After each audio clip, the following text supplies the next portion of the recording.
ക്കുന്നു ഞങ്ങൾ നിൻ സന്നിധിയിൽ നന്മയോർത്തെന്നും ആരാധിക്കാം യേശു കർത്താവിനെ.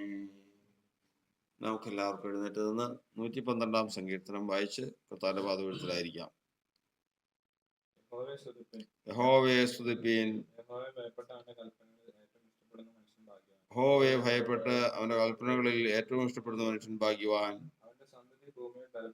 അവന്റെ സന്തതി ഭൂമിയിൽ ബലപ്പെട്ടിരിക്കും. നേരുള്ളവരുടെ തലമുറ അനുഗ്രഹിക്കപ്പെടും. ഐശ്വര്യവും സമ്പത്തും അവന്റെ വീട്ടിലുണ്ടാകും. അവന്റെ നീതി എന്നേക്കും നിലനിൽക്കുന്നു. നേരുള്ളവർക്ക് ഇരുട്ടിൽ വെളിച്ചമുദിക്കുന്നു. അവൻ കൃപയും കരുണയും നീതിയും ഉള്ളവനാകുന്നു. കൃപ തോന്നി വായ്പ കൊടുക്കുന്നവൻ ശുഭമായിരിക്കും. വ്യവഹാരത്തിൽ അവൻ തന്റെ കാര്യം നേടും. അവൻ ഒരു നാളും കുലുങ്ങിപ്പോകയില്ല. നീതിമാൻ എന്നേക്കും ഓർമ്മയിലിരിക്കും. ദുർവർത്തമാന നിമിത്തമാൻ ഭയപ്പെടുകയില്ല. അവന്റെ ഹൃദയം യഹോവയിൽ ആശ്രയിച്ച് ഉറച്ചിരിക്കും. അവന്റെ ഹൃദയം ഭയപ്പെടാതെ സ്ഥിരമായിരിക്കുന്നു. അവൻ ശത്രുക്കളിൽ തന്റെ ആഗ്രഹം നിവർത്തിച്ചു കാണും. അവൻ വാരി വിതറി ദരിദ്രന്മാർക്ക് കൊടുക്കുന്നു. അവന്റെ നീതി എന്നേക്കും നിലനിൽക്കുന്നു. അവന്റെ കൊമ്പ് ബഹുമാനത്തോടെ ഉയർന്നിരിക്കും. ദുഷ്ടൻ അത് കണ്ട് വ്യസനിക്കും. അവൻ പല്ല് കടിച്ച് ഉരുകിപ്പോകും. ദുഷ്ടന്റെ ആശ നശിച്ചു പോകും. പരിശുദ്ധനായ ദൈവമേ, സ്വർഗസ്ഥ പിതാവേ, ഈ നല്ല സമയത്തിനായി ഞങ്ങൾ കർത്താവിനെ സ്തുതിക്കുന്നു. കൃപയാൽ ഞങ്ങളെ ഈ സമയം വരെയും നടത്തിയ ദൈവം ഇന്ന് ഈ പ്രഭാതത്തിൽ ഞങ്ങളോടൊപ്പം ഉള്ളതുകൊണ്ട് ഞങ്ങൾ കർത്താവിനെ സ്തുതിക്കുന്നു. ഇന്ന് ഈ ആരാധനയെ കർത്താവ് അനുഗ്രഹിക്കണം. കർത്താവ് ഇത് സംബന്ധിക്കുന്ന ഏവരെയും കർത്താവ് സമൃദ്ധമായിട്ട് അനുഗ്രഹിച്ച് ആരാധനയിൽ പ്രസാദിച്ച് കർത്താവ് ഞങ്ങൾക്ക് സാക്ഷ്യം കൽപ്പിച്ച് കർത്താവ് സന്നിധിയിലായിരിക്കാൻ ഞങ്ങളെ കരുതേണ്ടതിന് വേണ്ടി നാഥ ഞങ്ങൾ പ്രാർത്ഥിക്കുന്നു. പിന്നെ നാം മുഖത്തെടുക്കുവാറാകട്ടെ. വായിച്ച സങ്കീർത്തനത്തിനായി സ്തോത്രം. എല്ലാവരെയും കർത്താവ് സന്ദർശിക്കണം, വിടുതൽ കൽപ്പിക്കണം. യേശുവിന്റെ നാമത്തിൽ തന്നെ നമുക്കിനി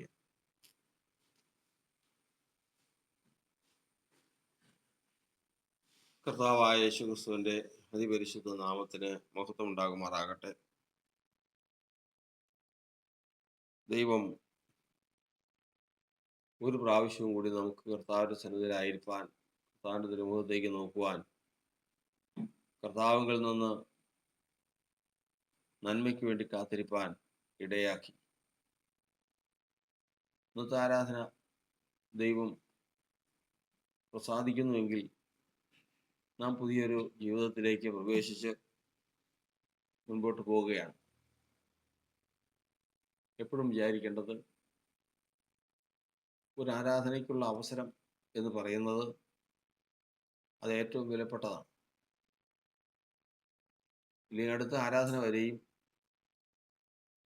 കായിൻ മുഖം വാടിപ്പോയതുപോലെ ആരാധനയിൽ പ്രസാദമില്ലാത്ത ഒരു അവസ്ഥ വന്നാൽ അത് നമ്മുടെ ജീവിതത്തെ ബാധിക്കും, നമ്മുടെ പ്രവൃത്തികളെ ബാധിക്കും, അനുഭവങ്ങളെ ബാധിക്കും, എല്ലാ തരത്തിലും അത് ബാധിക്കും. അതുകൊണ്ട് ആരാധനയ്ക്ക് വരുമ്പോൾ നമ്മൾ ചിന്തിക്കേണ്ടത്, കർത്താവേ, ഇനി ഞാൻ ലോകത്തിലേക്ക് ഇറങ്ങാൻ പോവാം. കർത്താവ് എനിക്ക് തന്നിരിക്കുന്ന ഈ സന്ദർഭം, ഈ ആരാധന കഴിഞ്ഞിട്ട് ഞാൻ ഇവിടെ തന്നെ ഇരിക്കാറില്ല, ഈ ലോകത്തിലേക്ക് പോവുകയാണ്. അവിശ്വാസികളാണ്, ദോഷികളാണ്, അന്യദൈവങ്ങളെ ആരാധിക്കുന്നവരാണ്, മുള്ളും പുറക്കാരെയുമുള്ള ലോകമാണ്. ഇതിലേക്ക് ഞാൻ പോകുമ്പോൾ അവിടെ നിന്ന് അടുത്ത വീണ്ടും കർത്താവിന്റെ തിരുമുഖത്തേക്ക് നോക്കുവാൻ എന്നെ കർത്താവ് കൂട്ടി വരുത്തുമ്പോഴേക്കും, ദൈവം അനുവദിച്ചാൽ ആ സമയമാകുമ്പോഴേക്കും ഒരു ദോഷവും തട്ടാതെ വണ്ണം എന്നെ സുരക്ഷിതമായിട്ട് കൊണ്ടുവരാൻ കർത്താവിന്റെ ആത്മാവിനെ സാധിക്കും. അതുകൊണ്ട് ആരാധനയിൽ കൂടി ദൈവം പ്രസാദിച്ച ഒരു അനുഭവം അതോടുകൂടി എഴുന്നേൽക്കണം. ആ ശക്തി നമുക്ക് അടുത്ത ആരാധന വരെയും നമ്മെ നിർത്തുവാൻ ശക്തമാണ്. നമ്മൾ പലപ്പോഴും വിചാരിക്കും, ഒരിക്കലും ഒരാള് എങ്ങനെ ഞാൻ മുമ്പോട്ട് പോകും, പ്രയാസമായിരിക്കുന്നു എന്ന് വിഷമിച്ച് പറഞ്ഞപ്പോ ദൈവം അയാൾക്കൊരു കാഴ്ച കാണിച്ചു കൊടുത്തു. അയാൾ അതുവരെയും വന്നത്, അതുവരെയും ആ മനുഷ്യൻ നടന്നു വന്ന വഴികളൊന്ന് കാണിച്ചു കൊടുത്തു. അപ്പോഴാണ് മനസ്സിലാക്കിയത്. അദ്ദേഹം വിചാരിച്ചത് ഇത് സ്വാഭാവികമായിട്ട് അങ്ങ് നടന്നു പോകാമെന്നാണ്. സാധിക്കില്ല. ചെങ്കടലിന്റെ പിളർന്ന് അതിന്റെ നടുവിൽ കൂടി ഇസ്രായേൽ ജനം പോയതുപോലെയാണ് വിശ്വാസ ജീവിതം. കർത്താവിന്റെ ശക്തിയാണ്, കർത്താവിന്റെ കരമാണ് നമ്മെ ഇങ്ങനെ നിർത്തിക്കൊണ്ടു പോകുന്നത്. ഇല്ല എങ്കിൽ കർത്താവ് കരം വലിച്ചാൽ ഈ പെരുവെള്ളം നമ്മെ കവിഞ്ഞു പോകും. അതായത് നമ്മൾ ലോകത്തോടു കൂടി ചേർന്ന് പോകും. ലോകമാണ് ഭാഷകളും വംശങ്ങളും ഗോത്രങ്ങളും ആകുന്ന പെരുവെള്ളം. ഇതിന്റെ മധ്യത്തിൽ ഒരാൾക്ക് ജീവിക്കണമെങ്കിൽ, അത് ബാധിക്കാതെ വണ്ണം നിലനിൽക്കണമെങ്കിൽ കർത്താവിന്റെ കരം, മഹത്വമുള്ള ഭുജം, തന്റെ മഹത്വമുള്ള ഭുജം മോശയുടെ വലങ്കൈക്ക് ചെല്ലുമാറാക്കിയിട്ടാണ് ആ സമുദ്രത്തെ വിഭാഗിച്ചത്. അതുകൊണ്ട് കർത്താവിന്റെ കരമില്ലാതെ നമുക്ക് സാധിക്കില്ല.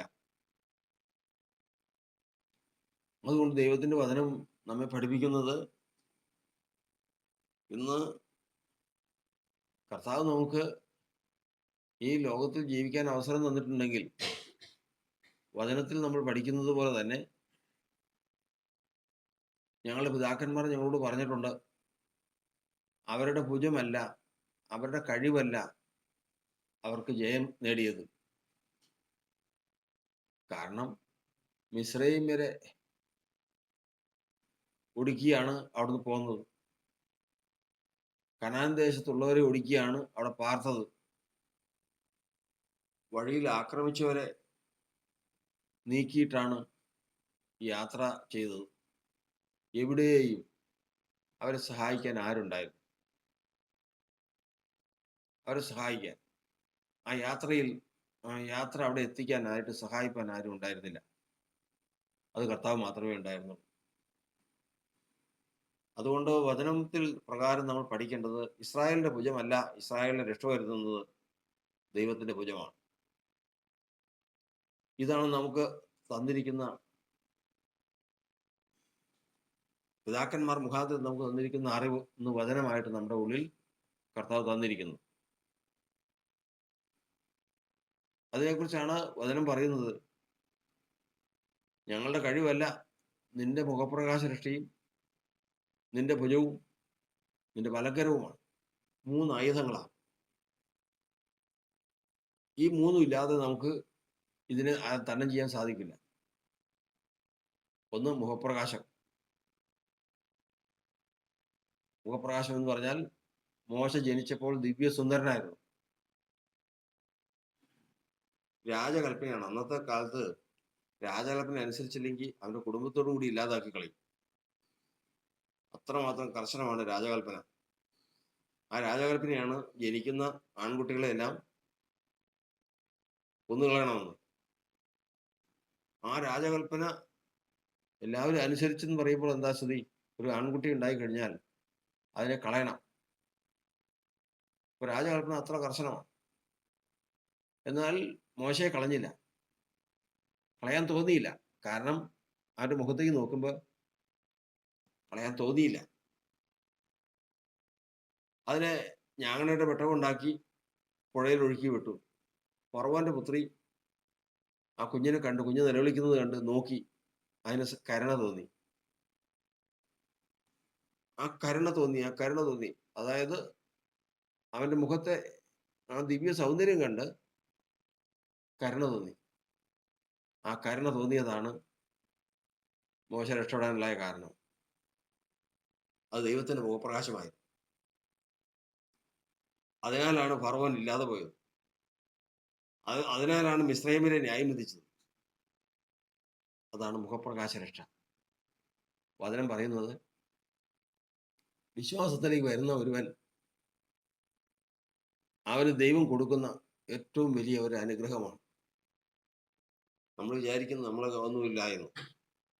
പക്ഷേ വചനം പറയുന്നത് കർത്താവിന്റെ നാമം ധരിച്ചവനാണെങ്കിൽ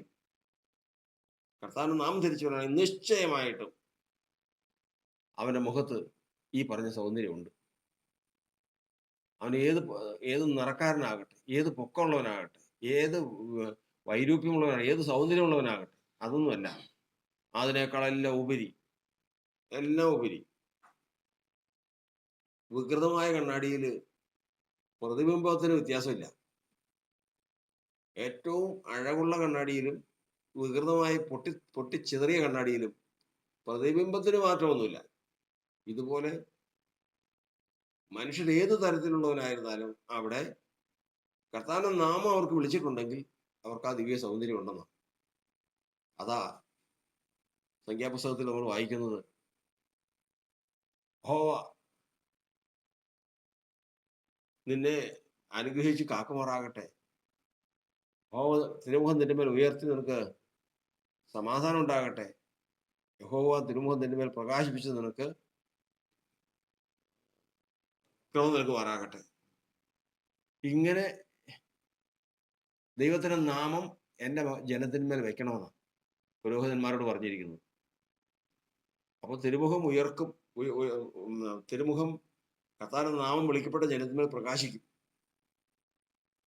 അവരെവിടെ പോയിരുന്നാലും ആ പ്രകാശത്തിന്റെ അനുഭവം ഉണ്ടാകും. ഒരിക്കൽ ഒരു ആരാധനയിൽ ഞാനും കൂടി ഇരിക്കുക. അവിടെ ഇരിക്കുന്ന ഒരാള് ആഴ്ച പോയി ഈ കച്ചവടക്കാരനാ, വിശ്വാസിയാ. കച്ചവടത്തിന് പോയി മാർക്കറ്റിൽ വെച്ച് എന്തോ ചെറിയൊരു സംസാരം ഉണ്ടായി. ഇയാള് കൺട്രോൾ വിട്ടുപോയി, വിശ്വാസിയാന്നുള്ളതൊക്കെ മറന്നുപോയി. അയാള് ക്ഷോഭിച്ചിട്ട് കയ്യിലിരിക്കുന്ന ഒരു തേങ്ങ എടുത്തിട്ട് എതിരെ വന്ന ആളെ നേരെ ഓങ്ങി. വന്ന ആള് ഭയങ്കരനായ ഒരു മനുഷ്യനായി. ഇതൊന്നും കണ്ടാൽ ഓടുന്നവനല്ലായിരുന്നു. എന്നാൽ അയാൾ അങ്ങ് തിരിഞ്ഞുപോയി. പ്രശ്നം അവിടെ അവസാനിച്ചു. ആരാധനയ്ക്ക് വന്നപ്പോ അന്ന് അവിടെ ഒരു ശുശ്രൂഷയുള്ള കർത്താവിന്റെ ദാസനുണ്ടായിരുന്നു. അദ്ദേഹം പറഞ്ഞു, നിന്നെ കണ്ടിട്ടല്ല അവൻ പോയത്, നീ ഓർത്തോളണം. നീ ആ പ്രവൃത്തി ചെയ്തപ്പോ നിന്നെ കണ്ടിട്ടല്ല അവൻ പോയത്.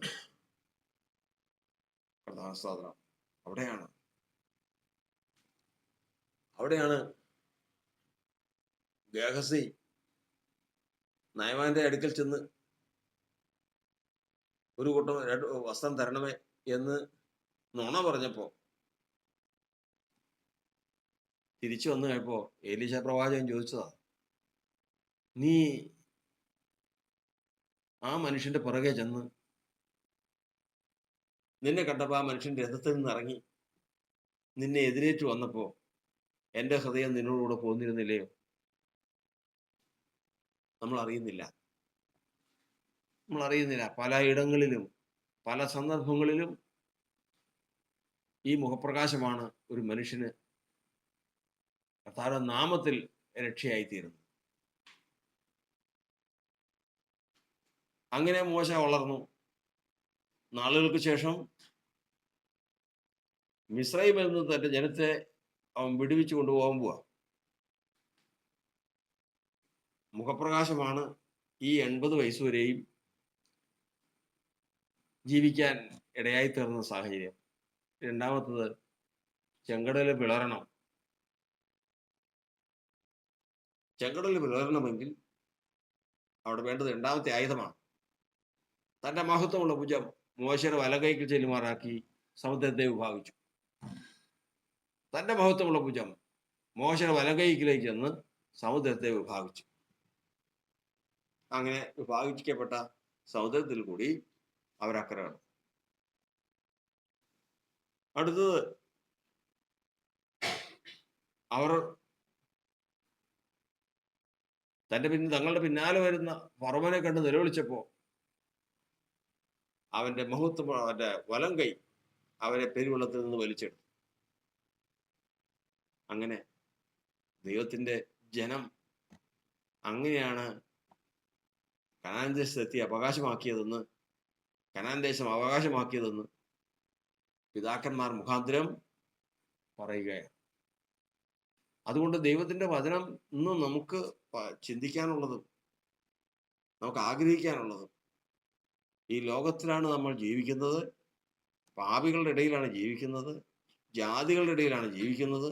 അതിലേക്ക് നമ്മൾ ചെല്ലുമ്പോൾ നമുക്ക് രക്ഷയെന്ന് പറയുന്നത് നമ്മുടെ കഴിവോ ബുദ്ധിയോ ഒന്നുമല്ല, പിന്നെയോ ഈ 3 കാര്യങ്ങളേ ഉള്ളൂ.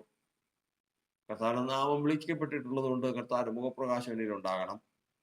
കർത്താവിനെ വിളിച്ചത് കൊണ്ട് കർത്താവിന്റെ മഹത്വമുള്ള ഭുജം എന്നോടൊപ്പം ഉണ്ടായിരിക്കണം. കർത്താവിന്റെ വലങ്കരം എന്നോടൊപ്പം ഉണ്ടെങ്കിൽ ഞാൻ ഈ വിശ്വാസയാത്ര പൂർത്തിയാക്കും.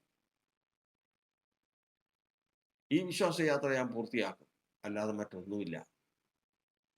അല്ലാതെ മറ്റൊരു നന്മയും നമ്മുടെ കയ്യിലില്ല. അതുകൊണ്ട് ഈ ആരാധനയിൽ ദൈവം പ്രസാദിക്കുന്ന അനുഭവത്തിലേക്ക് കർത്താവ് നമ്മെ നടത്തുമാറാക്കും. നമ്മളിന്ന് വായിച്ച വചനം 112-ാം സങ്കീർത്തനം. പല സന്ദർഭങ്ങളിൽ പല നിലയിൽ ഈ വചനം നമ്മൾ ശുശ്രൂഷിച്ചിട്ടുള്ളതാണ്, പഠിച്ചിട്ടുള്ളതാണ്. യഹോവയെ സ്തുതിപ്പീൻ, യഹോവയെ ഭയപ്പെട്ട അവന്റെ കൽപ്പനകളിൽ ഏറ്റവും ഇഷ്ടപ്പെടുന്ന മനുഷ്യൻ ഭാഗ്യവാൻ. ദൈവത്തെ ഭയപ്പെട്ട് അവന്റെ കൽപ്പനകളിൽ ഏറ്റവും ഇഷ്ടപ്പെടുന്ന മനുഷ്യൻ ഭാഗ്യവാൻ. ദൈവത്തെ ഭയപ്പെട്ട് അവന്റെ കൽപ്പനകളിൽ ഇഷ്ടപ്പെട്ട് അവന്റെ പിന്നാലെ ഇറങ്ങിത്തിരിക്കുന്നവൻ, അവന് ഉള്ള പ്രത്യേകതകളാണ് ആ സങ്കീർത്തനത്തിൽ പിന്നീട് നാം കാണുന്നത്. എന്നാൽ ആവർത്തിച്ച് 2 പ്രാവശ്യം പറഞ്ഞിരിക്കുന്ന ഒരു വചനമുണ്ട്. 3-ാമത്തെ വചനവും 9-ാമത്തെ വചനവും ആവർത്തിച്ച് പറഞ്ഞിരിക്കുന്ന ഒരു കാര്യമുണ്ട്. അത് പ്രകാരമാണ് അവന്റെ നീതി എന്നേക്കും നിലനിൽക്കും. അവന്റെ നീതി എന്നേക്കും നിലനിൽക്കും. സ്ഥലത്തും ആവർത്തിച്ച് പറഞ്ഞിരിക്കുന്ന ഒരു വിഷയമാണ്. ദൈവത്തിന്റെ നീതിയല്ല, മനുഷ്യന്റെ നീതിയല്ല, ലോകപ്രകാരമുള്ള മനുഷ്യന്റെ നീതിയല്ല, പിന്നെയോ ദൈവത്തെ ഭയപ്പെട്ടവന്റെ കൽപ്പനകളെ അനുസരിക്കുന്നവന്റെ നീതി. അവർക്കൊരു നീതിയുണ്ട്. അത് ആർക്കൊക്കെ ഉണ്ട്? ആരെല്ലാം ദൈവത്തെ ഭയപ്പെട്ട് കർത്താവിന്റെ സന്നിധിയിൽ വിശ്വാസത്തിൽ വരുന്നുവോ അവർക്കൊക്കെയും സ്വന്തമായിട്ട് ദൈവസഭയ്ക്കും ദൈവജനത്തിനും സംഭാവന ചെയ്ത ഒരു നീതിയുണ്ട്. ആ നീതിയാണ് ദൈവത്തിന്റെ വചനം പറയുന്നത് നിലനിൽക്കുന്നത്, എന്നേക്കും നിലനിൽക്കുന്നു. ആ നീതിയെക്കുറിച്ച് നമ്മൾ പഠിക്കുമ്പോൾ ഓരോരുത്തരുടെയും ജീവിതത്തിലുള്ളത് എന്താണെന്നുള്ളത് നമ്മൾ നോക്കി പഠിക്കുമ്പോൾ ഈ നീതി എങ്ങനെ ഉണ്ടാകുന്നു, ഈ നീതി എവിടെ നിന്ന് വരുന്നു? നമ്മൾ പഠിക്കുന്നത് രൂത്ത് മോവാബി സ്ത്രീയാണ്. ഈ മോവാബിൽ നിന്ന് അവിടെ ഒരു പെൺകുട്ടിയെ വിവാഹത്തിന് നിശ്ചയിച്ച് ഒരു ഇസ്രായേലിന്റെ ഭവനത്തിൽ ചെന്നു. അപ്പനായ എലീമേലെക്ക് ഇസ്രായേലിയൻ, ഭാര്യ നവോമി ഇസ്രായേലി സ്ത്രീ, മഹ്ലോൻ, കില്യോൻ എന്നിവർ 2 ഇസ്രായേലിയരായ 2 പുരുഷന്മാർ. ഭാഗ്യവശാൽ എന്തോ സന്ദർഭവശാൽ രൂത്തിനെ അവിടെ വിവാഹം കഴിച്ചു കൊണ്ടുവന്നു. കാര്യങ്ങൾ രൂത്ത് ശരിയായ രീതിയിൽ മനസ്സിലാക്കി. ഞാൻ എവിടെ നിന്ന് വന്നു, ഇപ്പൊ എവിടെയായിരിക്കുന്നു? 10ാമത്തെ തലമുറ വരെയും ദൈവത്തിന്റെ സന്നിധിയിൽ ചെല്ലാൻ, ദൈവത്തിന്റെ ആലയത്തിൽ ചെല്ലാൻ യോഗ്യതയില്ലാത്ത ഒരു സ്ഥാനത്ത് നിന്നാണ് ദൈവം എന്നെ കൊണ്ടുവന്ന് ഒരു ഇസ്രായേലിലെ ഭവനത്തിൽ അംഗമാക്കിയിരിക്കുന്നത്. അവൾ കണ്ടു, ദൈവത്തെക്കുറിച്ച് അറിഞ്ഞു, അവൾക്ക് വിശ്വാസം ആരംഭിച്ചു. ഒടുവിൽ ഓരോന്നോരോന്നായി പൊഴിയാനിടയായി തീർന്നു. അമ്മായിയപ്പൻ എലീമേലെക്ക് മരിച്ചു. സഹോദരൻ മഹ്ലോൻ മരിച്ചു. കില്യോനും മരിച്ചു. ഇനി 3 പേര് ശേഷിക്കുന്നുണ്ട്. അതിലൊരാൾ മാത്രം ഇസ്രായേലിയ സ്ത്രീയാണ്, നവോമിയാണ്. മറ്റൊന്ന് ഓർപ്പയാണ്. അവളോട് ഇനി നീ നിന്നിട്ട് കാര്യമില്ല, നിന്റെ ഭവനത്തിലേക്ക് പോയിക്കൊള്ളുക എന്ന് അവളെ പറഞ്ഞപ്പോൾ അവള് പറഞ്ഞ്, നിന്റെ ജനം എന്ന് പറയുന്നതാണ് എൻ്റെ ജനം, ഇനി നിന്റെ ദൈവമാണ് എൻ്റെ ദൈവം. നീ മരിക്കുന്നിടത്ത് ഞാനും മരിച്ചടക്കപ്പെടും. മരണത്താലല്ലാതെ നമ്മെ തമ്മിൽ വേർതിരിക്കാൻ സാധിക്കില്ല. ദൈവത്തിന്റെ വചനം നമ്മെ പഠിപ്പിക്കുന്നത് അന്ന് തുടങ്ങി അവളുടെ ഭാഗ്യം. ആ സമയം തുടങ്ങി അവളുടെ ഭാഗ്യം. ഈ ലോകത്തിൽ ജീവിക്കുന്ന ഒരു മനുഷ്യന് ഭാഗ്യമില്ലാതെ ജീവിക്കാൻ പറ്റും? ചിലപ്പോൾ നമ്മൾ പറഞ്ഞു കേട്ടിട്ടുണ്ട്, എവിടെ ചെന്നാലും നിർഭാഗ്യവാനാണ് ഞാൻ, ഒരു ഭാഗ്യമില്ല, ഒരു നന്മയില്ല. നമ്മൾ പ്രതീക്ഷിച്ചിരിക്കുന്ന ഒരു കാര്യം ഒരിക്കലും കിട്ടില്ല. അങ്ങനെ നിർഭാഗ്യം കൊണ്ട് ജീവിക്കുന്ന ജീവിതങ്ങളാണ് വളരെ ഈ ലോകത്തിൽ. എന്നാൽ കർത്താവിന്റെ വചനം പറയുന്നത്, ദൈവത്തെ ഭയപ്പെടേണ്ട കൽപ്പനകളിൽ ഏറ്റവും ഇഷ്ടപ്പെടുക, ഭാഗ്യം അന്വേഷിച്ചു വരും, ഭാഗ്യം അന്വേഷിച്ചു വരും. വേറെ ഏതെങ്കിലും വയലിലാണ് രൂത്ത് പോയിരുന്നെങ്കിലോ ഈ വഴിയല്ല, വേറൊരു ചരിത്രമാവും. പക്ഷെ അങ്ങനെ വരാൻ പാടില്ല. കാരണം ഭാഗ്യം, അവൾക്ക് ആ ഭാഗ്യം വരത്തക്കവണ്ണം അവളുടെ തീരുമാനം ദൈവം കണ്ടതാണ്.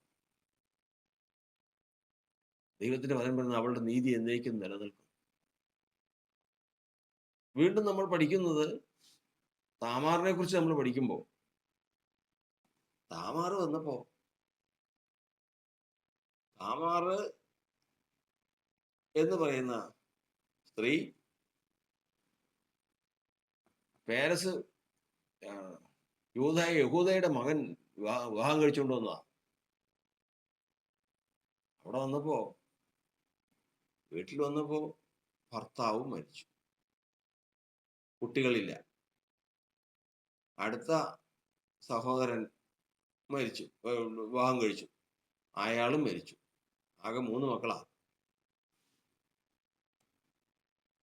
ഈ 3 മക്കൾക്കും 2 മക്കളും മരിച്ചതോടുകൂടി അപ്പം പേടിച്ചുപോയി. കാരണം 3ാമത്തവനെയും കൂടി ഭാര്യയായിട്ട് കൊടുത്തു കഴിഞ്ഞാൽ അവനും കൂടി ഇവളെ എടുത്തു കഴിഞ്ഞാൽ അവനും മരിക്കുമോ എന്ന് പേടിച്ച് അവളെ പതുക്കെ ഒഴിവാക്കി അവളെ വീട്ടിൽ പറഞ്ഞു വിട്ടു. അവള് തന്നെ ഒഴിവാക്കിയെന്ന് കണ്ട് മാറിപ്പോയില്ല. അവൾ സ്വന്തം അപ്പനിൽ നിന്ന് തന്നെ ഒരു ശിശുവിനെ അവള് സമ്പാദിച്ചു. അവള് ഒരു കുഞ്ഞിനെ വഹിക്കുന്നു എന്ന് കേട്ടപ്പോ അമ്മായിയപ്പൻ പറഞ്ഞു, അവളെ പുറത്തു കൊണ്ടുപോവാ, അവളെ തീയിലിട്ട് ചുട്ട് കളയണം. എന്നാൽ അവള് വ്യക്തമായിട്ടുള്ള അടയാളം വെച്ചിരുന്നു. ആ അടയാളം അവരെ കാണിച്ചു. ഈ എൻ്റെ ഉള്ളിലുള്ള ഈ ശിശുവിന്റെ ഉത്തരവാദി ഈ അടയാളത്തോടുകൂടി, അടയാളമാണ്, ഇതിന്റെ ഉടമസ്ഥനാണ്. അങ്ങനെ പോയി അന്വേഷിച്ചപ്പോ കണ്ടപ്പോൾ ഇത് തൻ്റെതെന്ന് മനസ്സിലാക്കിയ യഹൂദ പറയുകയാണ്, അവൾ എന്നേക്കാളും നീതിയുള്ളവളാണ്, അവൾ എന്നേക്കാൾ നീതിയുള്ളവളാണ്. ദൈവത്തിന്റെ വചനം പറയുന്നത്, കർത്താവിനെ അന്വേഷിച്ചും കർത്താവിനെ ഭയപ്പെട്ടും കർത്താവിന്റെ കൽപ്പനകളിൽ ഇഷ്ടപ്പെട്ട ഒരാൾ വിശ്വാസത്തിലേക്ക് വന്നു കഴിഞ്ഞാൽ അവർക്ക് ആ ഭയത്തിൽ നിന്നും ആ അനുസരണത്തിൽ നിന്നും ആ ദൈവസ്നേഹത്തിൽ നിന്നും അവർക്കൊരു നീതി ഉണ്ടായി വരും. ദാനിയേൽ ചെയ്തതുപോലെ. ദാനിയേൽ എല്ലാവരും വീഞ്ഞും മധുര പദാർത്ഥങ്ങളും ശ്രേഷ്ഠമായിട്ടുള്ള ഭക്ഷണങ്ങളും ഭോജ്യങ്ങളും എല്ലാം കഴിച്ചു വളരുമ്പോൾ ദാനിയേലും ശദ്രക്കും മേശക്കും അബേദ്നെഗോവും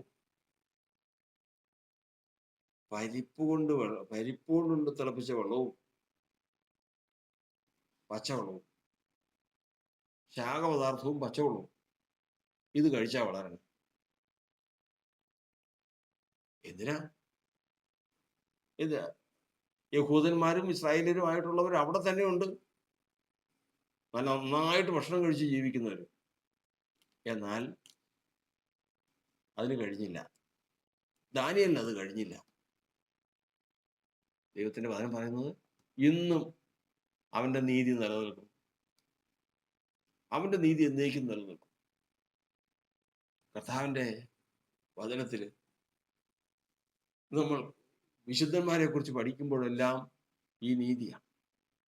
മോശയുടെ നീതി, യോസെഫിന്റെ നീതി, അബ്രഹാമിന്റെ നീതി, ദാവീദിന്റെ നീതി, ഇങ്ങനെ ഏത് മനുഷ്യന്റെയും ജീവിതത്തിൽ അവർ ദൈവത്തെ ഭയപ്പെട്ട് ദൈവത്തെങ്കിലേക്ക് വരുമ്പോൾ അവർക്കൊരു നീതിയുണ്ട്.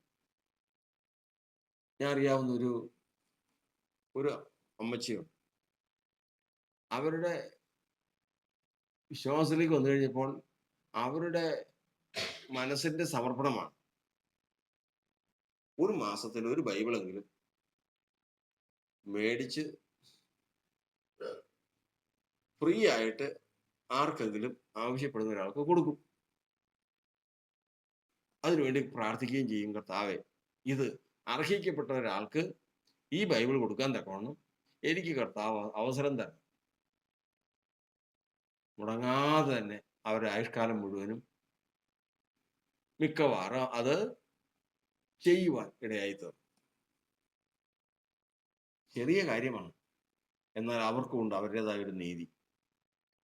ഇന്ന് കർത്താവിന്റെ സന്നിധിയിൽ ദൈവം പരിശോധിക്കുമ്പോൾ വചനം പറയുന്നത് നിന്റെ നീതി നിന്റെ വിശ്വസ്തതയെ വെളിവാക്കും. കർത്താവിനെ കണ്ടപ്പോൾ സക്കായി പറഞ്ഞത്, ഞാൻ എൻ്റെ വസ്തുവകയിൽ പകുതി ദരിദ്രന് കൊടുക്കുന്നു. ആരോടെങ്കിലും വഞ്ചിച്ചെടുത്തിട്ടുണ്ടെങ്കിൽ 4 ഇരട്ടിയായി തിരിച്ചു കൊടുക്കുന്നു. മതി. ആരും പറഞ്ഞിട്ടില്ല. അത് അവന്റെ നീതിയാണ്. അത് സക്കായിയുടെ നീതിയാണ്. അത് സ്വർഗത്തിൽ കണക്കെഴുതിയിരിക്കുന്നതാണ്. ആര് പരിശോധിച്ചാലും, ശത്രു എത്ര വാദിച്ചാലും ദൈവത്തിന് പറയാനുള്ളതാണ്, നീ അവന്റെ നീതി നോക്ക്. അവൻ സത്യദൈവത്തെ കണ്ടെത്തി, സത്യദൈവത്തെ അറിഞ്ഞത് മുതൽ അവൻ ചെയ്യുന്ന പ്രവൃത്തി നീ നോക്ക്. ഒന്നും പറയാനില്ല. അവന്റെ നീതി നിലനിൽക്കും.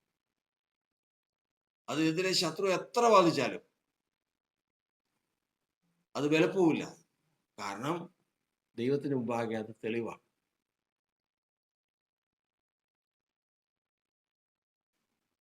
യാക്കോബ് യാത്ര ചെയ്ത് പോകുന്ന വഴിക്ക് ഒരു സ്ഥലത്ത് ചെന്നപ്പോൾ, ബേഥേലിൽ ചെന്നപ്പോൾ വിഷമിച്ച് കല്ല് തലയണയായിട്ട് വെച്ച് കിടന്നുറങ്ങി അവിടെ ഒരു ദർശനം കണ്ട് കർത്താവ് സന്ദർശിച്ച് ചില കാര്യങ്ങളൊക്കെ സംസാരിച്ചു. ആദ്യമായിട്ടാ എഴുന്നേറ്റിട്ട് യാക്കോബ് പറഞ്ഞു, ഇത് ദൈവത്തിന്റെ ആലയമല്ലാതെ മറ്റൊന്നുമല്ല, ഞാനും അത് അറിഞ്ഞില്ല. കാര്യങ്ങളൊക്കെ മനസ്സിലാക്കിയതിന് ശേഷം യാക്കോബ് പറയുന്ന സംസാരമാണ്, കർത്താവേ, യഹോവേ, നീ എന്നെ ഞാൻ പോകുന്ന വഴിക്ക് എന്നോട് കൂടി ഇരിക്കണം. എനിക്ക് ഉടുപ്പാൻ വസ്ത്രം, ഭക്ഷിപ്പാൻ ആഹാരം, ഇതെല്ലാം തന്ന് എന്നെ സമാധാനത്തോടെ എൻ്റെ പിതൃഭവനത്തിലേക്ക് മടക്കി വരുത്തുമെങ്കിൽ നീ ആയിരിക്കും എൻ്റെ ദൈവം. ഇത് ദൈവത്തിന്റെ ആലയമായിരിക്കും. നീ എനിക്ക് തരുന്ന സകലത്തിൽ ഞാൻ ദശാംശം തരും. ഇതാര് പറഞ്ഞു ഈ പ്രമാണം? ഈ പ്രമാണം ആര് പറഞ്ഞു കൊടുത്തു? ഇത് എവിടെ നിന്ന് വന്നു? യാക്കോബേ, നിന്നോട് ആര് പറഞ്ഞത്? പക്ഷെ ദൈവം അംഗീകരിച്ചു. അത് അവന്റെ നീതിയാണ്. അവനാണ് ലോകത്തിൽ അത് ഉണ്ടാക്കി വെച്ചത്. ആ ദൈവം അവനുമായിട്ടുള്ള ബന്ധം എന്താന്ന് ചോദിച്ചു കഴിഞ്ഞാൽ, ശത്രു അവനെന്നെ ബന്ധമെന്ന് ചോദിച്ചു കഴിഞ്ഞാൽ വ്യക്തമായിട്ട് ചൂണ്ടിക്കാണിക്കാനുണ്ട്. വ്യക്തമായിട്ട്. ഇതുപോലെ കർത്താവിന്റെ വചനം പറയുന്നത് തന്റെ ഭക്തന്മാർക്കെല്ലാം ദൈവത്തിന് ചൂണ്ടിക്കാണിക്കാൻ ഒരു നീതി ഉണ്ടാകണം. അതാണ് ദൈവത്തിന്റെ ആഗ്രഹം. ആ നീതിക്ക് വിരോധമായിട്ട് ശത്രുവിന് നിൽക്കാൻ സാധിക്കില്ല. അതിനെ കാത്തു സൂക്ഷിച്ചാൽ, ആ നീതിയെ കാത്തു സൂക്ഷിച്ചാൽ നിശ്ചയമായിട്ട്, അതായത് എനിക്കറിയാവുന്ന ഒരു മനുഷ്യനുണ്ട്. അദ്ദേഹം ഈ വിശ്വാസത്തിലല്ല എങ്കിലും ഒരു പെന്തക്കോസ്ത് വിശ്വാസത്തിലാണ്. അദ്ദേഹം വിശ്വാസത്തിൽ വന്നിട്ടിപ്പോ ഏകദേശം 40 വർഷത്തോളമായി. 45 വർഷമായി. അദ്ദേഹം ഒരു കമ്പനി ജോലിക്കാരനാണ്. ഈ കമ്പനിയിൽ ഷിഫ്റ്റ് വരുമ്പോഴേക്കും തിങ്കളാഴ്ചയും ചൊവ്വാഴ്ചയും ബുധനാഴ്ചയും ഒന്നുമില്ല, ഞായറാഴ്ചയും വരും. ഞായറാഴ്ചയും ഷിഫ്റ്റ് വരും. ഈ ഞായറാഴ്ച ഷിഫ്റ്റ് വരുമ്പോൾ ആരാധനയെ ബാധിക്കും. പക്ഷെ ആരാധനയെ വിട്ടിട്ട് ജോലിക്ക് പോകുന്നത് അദ്ദേഹത്തിന് ഇഷ്ടമല്ല. നല്ലൊരു ജോലിയുള്ള മനുഷ്യനാണ്. അദ്ദേഹം പ്രാർത്ഥിച്ചു, എനിക്ക് ഇപ്പൊ ജോലിയേക്കാൾ ആരാധനയാണ് വിഷയം. അതുകൊണ്ട് അദ്ദേഹത്തിന്റെ കൂട്ടുകാരോടും സഹപ്രവർത്തകരോടും ഒക്കെ സംസാരിച്ചു. ഈ ഞായറാഴ്ച നിന്റെ ഷിഫ്റ്റില് ഞാൻ ചെയ്തോളാം, എൻ്റെ ഷിഫ്റ്റിന് നീ പോകണം. അപ്പൊ ഞായറാഴ്ച അവൻ പോകണം. അവൻ സമ്മതിച്ച് അങ്ങ് പോയി. ഈ ഓരോ ആഴ്ചയെന്ന് ഓർക്കണം, അടുത്ത 7 ദിവസം കഴിയുമ്പോൾ അടുത്ത വിഷയമാണ്. ഇതിങ്ങനെ മാസം തോറും ഒരു ദിവസം ഒരു ആഴ്ചയിൽ ഇങ്ങനെയുള്ള പ്രശ്നങ്ങൾ വരും. ഇതിങ്ങനെ ഞാനും അദ്ദേഹമായിട്ട് പരിചയപ്പെടുന്ന സമയത്ത് അനേക വർഷങ്ങൾ കഴിഞ്ഞു. അദ്ദേഹം പ്രാഗൽഭ്യത്തോടെ എന്നോട് പറയാം, ഇത്രയും സങ്കീർണമായൊരു വിഷയമാണ് ഇന്ന് വരെയും എനിക്ക് ആരാധന മുടക്കാൻ ഇട വന്നിട്ടില്ല. ആ സമയമാകുമ്പോഴേക്കും ഏതെങ്കിലും ഒരാൾ എൻ്റെ ഷിഫ്റ്റ് എടുക്കാനായിട്ട് വരും. അവന്റെ ഷിഫ്റ്റ് ഞാൻ പകരെടുക്കും, ആ വിഷയം തീരും. അത് അദ്ദേഹത്തിന്റെ നീതിയാണ്. ദൈവം ചൂണ്ടിക്കാണിക്കാനുള്ള നീതിയാണ്. ഇയ്യോബിനെ കുറിച്ച് കർത്താവ് പറഞ്ഞതുപോലെ സാത്താനോട് പറയുകയാണ്, നീ എൻ്റെ ദാസനായ ഇയ്യോബിന്മേൽ ദൃഷ്ടി വെച്ചോ, നോക്ക്, അവനെ പോലെ ദൈവഭക്തനും നിഷ്കളങ്കനും നേരുള്ളവനും ദോഷം വിട്ടകലുന്നവനും ഈ ഭൂമിയിൽ വേറെ ആരുമില്ല. ദൈവത്തിന് ചൂണ്ടിക്കാണിക്കാൻ നമ്മിൽ എന്തുണ്ട്, നമ്മിൽ എന്ത് നീതിയുണ്ട്? പ്രധാന സ്തോത്രം. ദൈവം ആഗ്രഹിക്കുന്ന ഏറ്റവും ശ്രേഷ്ഠമായിട്ടുള്ള ഒരു കാര്യമാണ്. ദൈവം ശ്രേഷ്ഠമായിട്ടുള്ള ഒരു കാര്യം ആഗ്രഹിക്കുകയാണ്. എന്തിനാണെന്നറിയാമോ? വെറുതെയല്ല, ഒരു ദിവസമുണ്ട്. ഏത് മനുഷ്യനും ആപത്തും അനർത്ഥവും ഉള്ള ഒരു ദിവസമുണ്ട്. കഷ്ടകാലവും പോരും പടയുമുള്ള ഒരു ദിവസമുണ്ട്. അതുപോലെ തന്നെ വന്നു. അതുപോലെ തന്നെ വിദ്വാൻമാരെ മുഴുവനും നശിപ്പിക്കാൻ, മന്ത്രവാദികളെ മുഴുവനും നശിപ്പിക്കാൻ രാജാവ് കൽപ്പനയിടുന്ന ഒരു സന്ദർഭം വന്നു.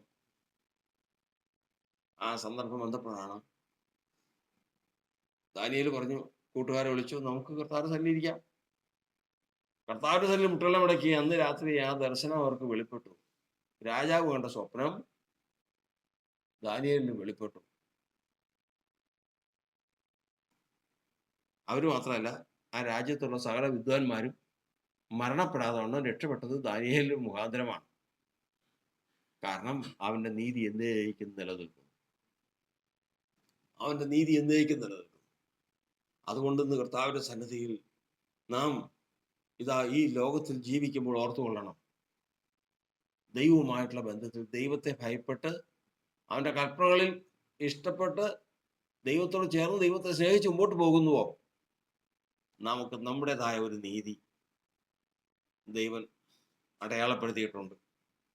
നമ്മുടേതായ ഒരു നീതി ദൈവത്തിന് ചൂണ്ടിക്കാണിക്കാൻ ഉണ്ടാകണം. ശത്രു കാണുമ്പോൾ ലജ്ജിച്ച് പിന്തിരിയത്തക്കവണ്ണ ഒരു നീതി അതുണ്ടാകണം. അതുണ്ടായെങ്കിൽ ശത്രു അടുക്കില്ല. അതുണ്ടായെങ്കിൽ ദൈവം കൈവിട്ട് കളയുകയില്ല. അതുണ്ടായെങ്കിൽ ദൈവം അഭിമാനത്തോടു കൂടി, അതായത് എൻ്റെ പക്ഷക്കാരൻ എന്നുള്ള നിലയിൽ ചൂണ്ടിക്കാണിക്കാൻ ഇടവരും. ഉണ്ടാകട്ടെ നമുക്കും ഒരു സമർപ്പണം, നമുക്കും ഒരു നീതി. ഇതില്ലാതെ വരുമ്പോഴാണ് പ്രശ്നം. അപ്പോസ്തലന്മാര് യെരൂശലേമിലെ സഭയിലേക്ക് ബർന്നബാസിനെയാന്ന് തോന്നുന്നു പറഞ്ഞു വിട്ടു. അദ്ദേഹം സഭയിൽ ചെന്നപ്പോഴുള്ള വിഷയം എന്തെന്നറിയാമോ? എല്ലാവരും പ്രവചിക്കുന്നു, ശുശ്രൂഷിക്കുന്നു, പ്രസംഗിക്കുന്നു, ജ്ഞാനം പ്രസ്താവിക്കുന്നു, വെളിപ്പാട് കാണുന്നു, എല്ലാ ശുശ്രൂഷകളും ഉണ്ട് അവിടെ. പക്ഷെ നോക്കുമ്പോൾ ഇതില്ല. ഏതില്ല? ഹൃദയ നിർണയത്തോടുകൂടി ദാനിയേൽ നിർണയിച്ചതുപോലെ, യോസേഫ് നിർണയിച്ചതുപോലെ, മോശ നിർണയിച്ചതുപോലെ തന്റെ ഭക്തന്മാർക്കുള്ള ഒരു നിർണയം, ഒരു നീതി കാണുന്നില്ല. കർത്താവിന്റെ പറഞ്ഞു, നിങ്ങളെല്ലാം കൊണ്ടും ശ്രേഷ്ഠനാണ്, പക്ഷെ ഒരു കുറവുണ്ട്. ഹൃദയ നിർണയത്തോടു കൂടി നിങ്ങൾ മുമ്പോട്ട് വരണം. പ്രശ്നങ്ങളുണ്ടാവും. അവൻ ദൈവമായിട്ടുള്ള ബന്ധത്തിൽ ഒരു നീതി അവനിൽ നിന്ന് വെളിപ്പെടുമ്പോൾ പ്രശ്നങ്ങളുണ്ടാവും. ഇപ്പോ നമ്മൾ സക്കായി വസ്തുവകയിൽ പകുതി കൊടുക്കാന്ന് പറഞ്ഞപ്പോൾ പ്രശ്നങ്ങൾ ഉണ്ടായില്ല എന്ന് ചിന്തിക്കണ്ട. ആരോടും വഞ്ചിച്ചെടുത്തിട്ടുണ്ടെങ്കിൽ 4 ഇരട്ടി കൊടുക്കാന്ന് പറഞ്ഞപ്പോൾ പ്രശ്നങ്ങൾ ഉണ്ടായില്ലെന്ന് ചിന്തിക്കണ്ട. പ്രശ്നങ്ങളുണ്ടാവും. പക്ഷേ അതിനെല്ലാം ഉപരിയായിരിക്കണം തീരുമാനം. അതിനെല്ലാം ഉപരിയായിരിക്കണം ദൈവമായിട്ടുള്ള ബന്ധം. ആ ബന്ധമുണ്ടെങ്കിൽ, അത് നിലനിൽക്കുന്നുവെങ്കിൽ, ദൈവത്തിന്റെ വചനം പറയുന്നത് അവൻ എത്തുന്ന സ്ഥാനം, അവൻ ഇന്നവനോട് തുല്യനെന്ന് ഞാൻ കാണിച്ചു തരാമെന്ന് കർത്താവ് പറഞ്ഞിരിക്കുന്നത് പോലെ അവനൊരു സ്ഥാനത്തെത്തും. ദാനിയേൽ എത്തിയതുപോലെ, യോസേഫ് എത്തിയതുപോലെ, ഭക്തന്മാർ, ദൈവത്തിന്റെ ഭക്തന്മാരായ കർത്താവിന്റെ ദാസന്മാർ എത്തിച്ചേർന്ന ഔന്നത്യം പോലെ ഒരു ഔന്നത്യത്തിൽ അവനും എത്തിച്ചേരും. നമുക്ക് നിർണയത്തോടു കൂടി, നമുക്ക് ദൈവമായിട്ടുള്ള ബന്ധത്തിൽ നീതിയോടുകൂടി ഈ യാത്ര ചെയ്യുവാനും അത് പൂർത്തിയാക്കുവാനും കർത്താവിന്റെ ആത്മാവ് നമ്മെ സഹായിക്കട്ടെ. പ്രാർത്ഥിക്കാം. പരിശുദ്ധനായ ദൈവമേ, സ്വർഗസ്ഥ പിതാവേ, കർത്താവ് ഞങ്ങളെ കേൾപ്പിച്ച വചനങ്ങൾക്കായി സ്തോത്രം. കർത്താവെ, ഞങ്ങൾ വായിച്ച വചനത്തിൽ ദൈവത്തോടുള്ള ഭക്തിയും ദൈവത്തോടുള്ള ഭയവും, ദൈവത്തിന്റെ കൽപ്പനകൾ ഏറ്റവും ഇഷ്ടപ്പെടുന്നവന് കർത്താവെ ഒരു നീതിയുണ്ട്. ആ നീതി ഞങ്ങളിൽ നിന്ന് വെളിപ്പെടണം. ആ നിർണയം ഞങ്ങളിൽ നിന്ന് വെളിപ്പെടണം. ആ സമർപ്പണം ഞങ്ങളിൽ നിന്ന് വെളിപ്പെടണം. അതെന്നേക്കും നിലനിൽക്കുന്നതാകുന്നു. അത് ഞങ്ങൾക്ക് നന്മയിലെത്തുവാൻ, നന്മയുടെ പൂർണ്ണതയിലെത്തുവാൻ സഹായിക്കുന്നതാകുന്നു. ദൈവത്തിന് ഞങ്ങളുടെ മേൽ ആരോപിക്കാനുള്ള നന്മയാകുന്നു. യോബിനെ കുറിച്ച് സംസാരിച്ച ദൈവം, കർത്താവിന്റെ ഭക്തന്മാരെ കുറിച്ച് സാക്ഷ്യം പറഞ്ഞ ദൈവം, ഞങ്ങളെക്കുറിച്ചും സാക്ഷ്യം പറയാൻ ആ ഒരു നീതി ഞങ്ങളിൽ നിന്ന് വെളിപ്പെട്ട് വരുമാറാകട്ടെ. ഞങ്ങളെ കുറവുകളൊക്കെയും കർത്താവ് ക്ഷമിച്ച് ഞങ്ങളെ കർത്താവെ ആ ദൈവമായിട്ടുള്ള ബന്ധത്തിൽ ഉളവായ ആ നീതിയിൽ ഞങ്ങളെ ഉറപ്പിക്കണം. അന്ത്യത്തോളം ഞങ്ങളെ കാത്തുകൊള്ളണമേ. നന്മകൾക്കായി സ്തോത്രം. യേശുവിന്റെ നാമത്തിൽ തന്നെ. യേശു എന്നടിസ്ഥാനം ആശ